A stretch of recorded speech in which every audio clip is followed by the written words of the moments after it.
Making the change from dominance to tolerance requires disciplining ego and listening to your sacred self. I'm speaking from personal experience in this matter, and it is one of the toughest assignments my higher self has presented me with. I have spent many years being dominated by my ego, and I have unwittingly made dominance and judgment rather than tolerance a cornerstone of my relating. My suggestions are all from my personal experience of transcending my ego-driven instincts. Making the transition from dominance to tolerance is especially difficult because the desire for ego satisfaction is so strong. To move toward the tolerance that your higher self encourages and away from your ego-driven need to control and judge, you will want to examine the qualities that sustain a tolerant approach to life. To become more tolerant and less controlled by your false self, start practicing being satisfied with what is.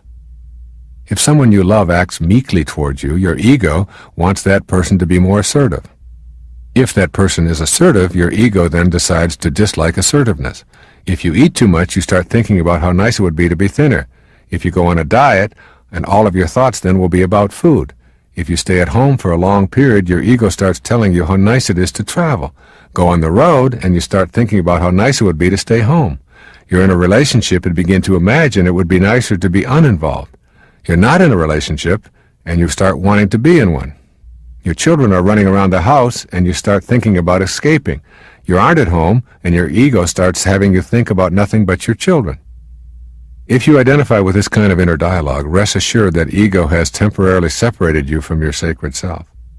In its ongoing program to convince you of your separateness, it needs to separate you from oneness with the center of your being. Then it can keep you in that state of trying to dominate and control others as a way of trying to achieve your inner balance and bliss. Trouble is, you cannot get there if you are separated from the awareness of your higher self. As you begin listening to your higher self in quiet and contemplative moments, you begin relaxing and taking the pressure off. You stop the false thinking that everyone in your life needs to be dominated or controlled by you, or that others must live up to your expectations for you to be happy. People are the way they are, and your need to dominate or change them in any way is the edict of your false self. Your ego is, as usual, trying to convince you of your separateness. It also doesn't want you to catch on to how it is controlling your life, so it convinces you that if you don't dominate others, they will get the best of you. Your higher self has absolutely no need to dominate anyone or anything. This is the ticket to freedom. Right now, though, in this very moment, your ego is working to convince you that the higher self and tolerance are ridiculous ideas. Ego will argue that tolerance means permitting criminal behavior and health and social problems. Its favorite example is that it would mean permitting the Hitlers of the world to commit atrocities while we tolerantly look on. Your higher self can see beyond this logic, so of course you can too, if you are willing. When Mother Teresa was asked if she would march against the war in Vietnam, she replied, "No, but if you have a march for peace, I'll be there." When you become peaceful within, that is what you will have to give away. When you are dominated by your ego, you dominate others. If there is no inner harmony, there is no outer harmony. Ego needs the illusion of enemies in order to control you. When you are controlling others, it is because you have permitted ego to be in control.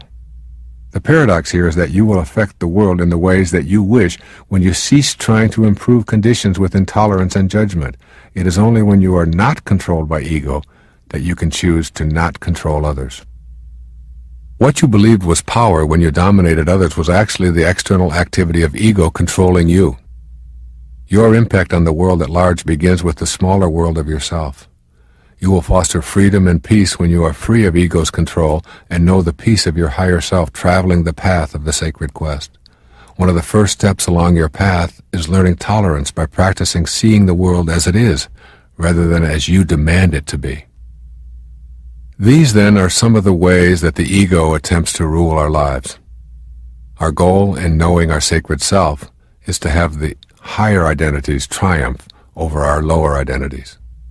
Essentially, your higher self wants you to be at peace. It wants you to know truth. It no longer needs you to dominate others.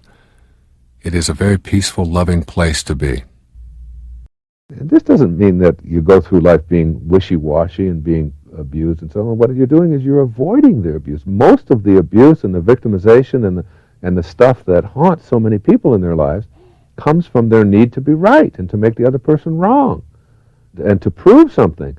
If you go in with a healthy self-esteem and a healthy view of who you are and you know that God is with you, and that divineness is something that you're bringing, and you've got help, you've got guidance there with you right there at every second, and you're going in with the purpose of making this a beautiful encounter, rather than a contest of wills, and I'm going to be right and they're going to be wrong. There is no right and wrong in this.